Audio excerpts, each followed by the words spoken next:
Change your heart, change your life, change the planet. Hey everybody, it's Tim Van Orden, and I'm getting myself ready to go run in the cold out there. And I wanted to check in with you and see how you're doing. I know the holidays are right around the corner, and this can be a really stressful time for a lot of people. Not only do we have finishing up school or finishing up work, trying to get it done before you take the time off, or maybe it's getting together with family. That can be really challenging for a lot of people, or maybe you don't have anybody to be with on the holidays, and that can be incredibly problematic. I know when I was in Los Angeles, I spent quite a few holidays alone because all my family was back east and I couldn't afford to make the trip. So I would stay in LA and do the holidays by myself, and that was tough. So I know a lot of people deal with that as well. And also there's the food.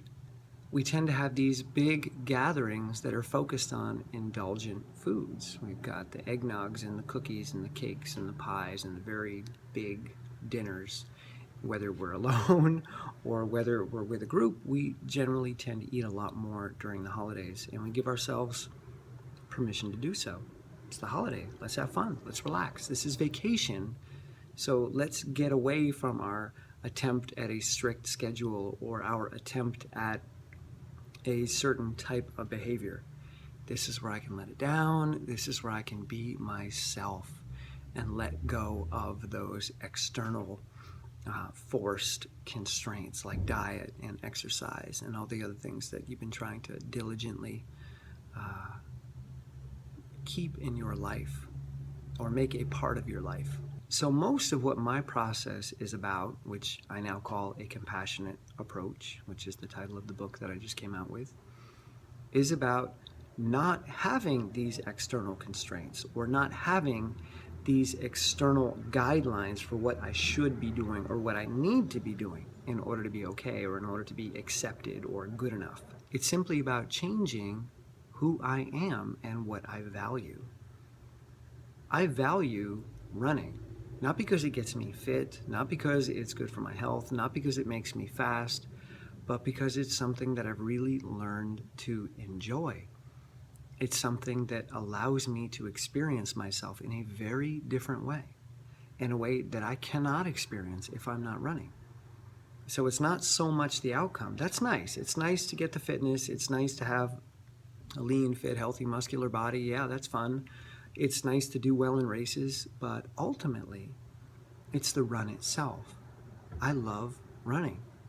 Even though getting myself to run is almost always a challenge.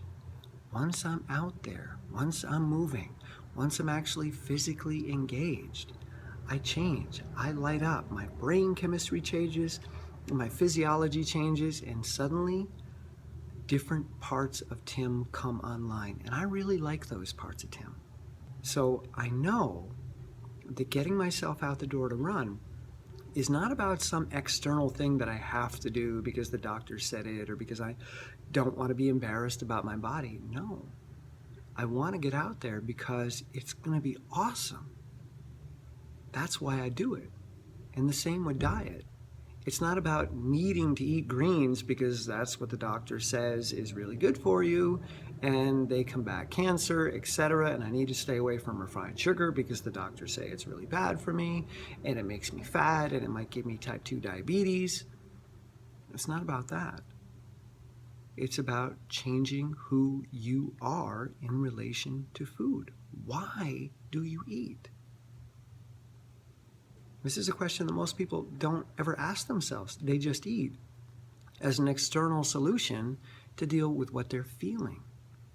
But if you start by dealing with what you're feeling compassionately and gently, if you approach your feelings with gentleness and compassion, then you can start to move around inside of those feelings. You can start to understand and get comfortable in that landscape inside.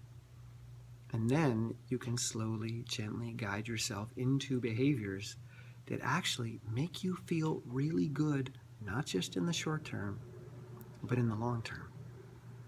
So running, great long term, but there's also a huge short term benefit to me. It changes my day.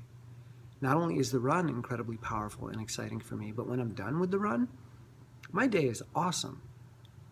Prior to the run, there's a lot of stress. There's a lot of anxiety. There's often a lot of depression. There's a lot of desire to fix myself with food. But once I've run, that changes. So I focus on that.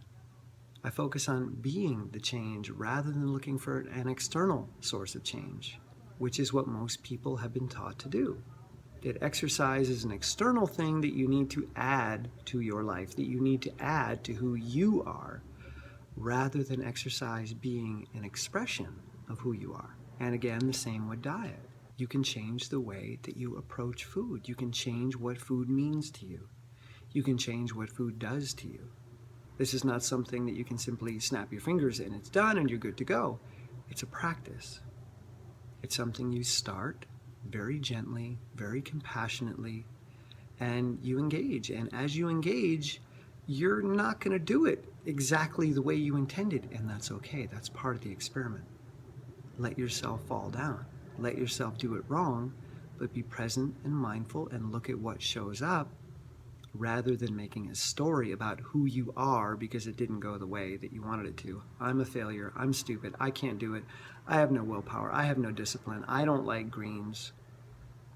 We keep defining the I, and it gets smaller and smaller and smaller and pulls more and more away from the world. But when we can get that I to open up a little bit and try something and say, ooh, I tried it. Didn't quite go that well, but I tried it. And what showed up? What did I learn? What new information did I get in that moment?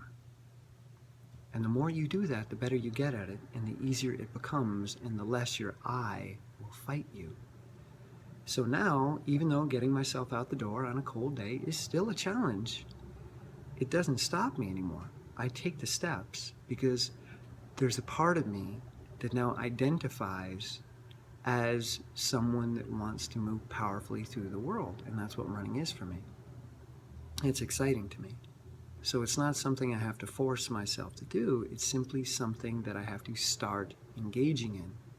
It's like going to get junk food or going to a fast food restaurant. It's not at your house.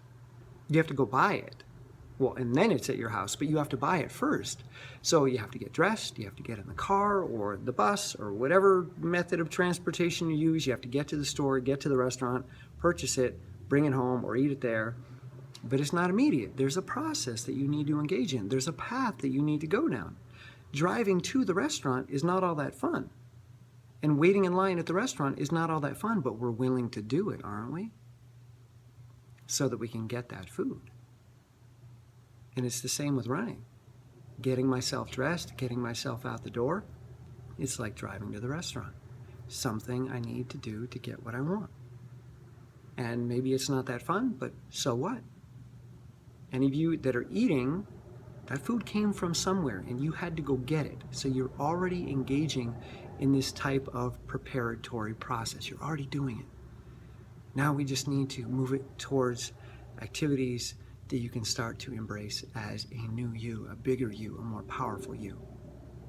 Okay? So I hope there's something in there for you guys today.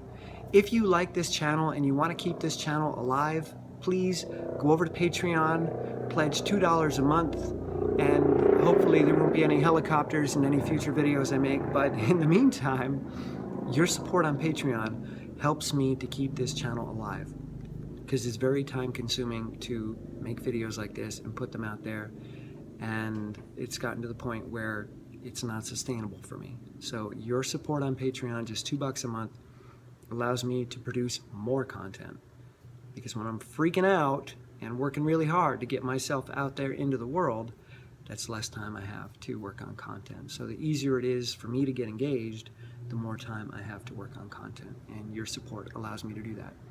So for all of you that are already supporting me on Patreon, thank you, thank you, thank you. And for those of you that like this content and want to see more of it, $2 a month. That's all it takes. $2 a month. Not a day, but a month. And you can help me keep going with this project. All right, I'm off to run. I love you guys. Bye.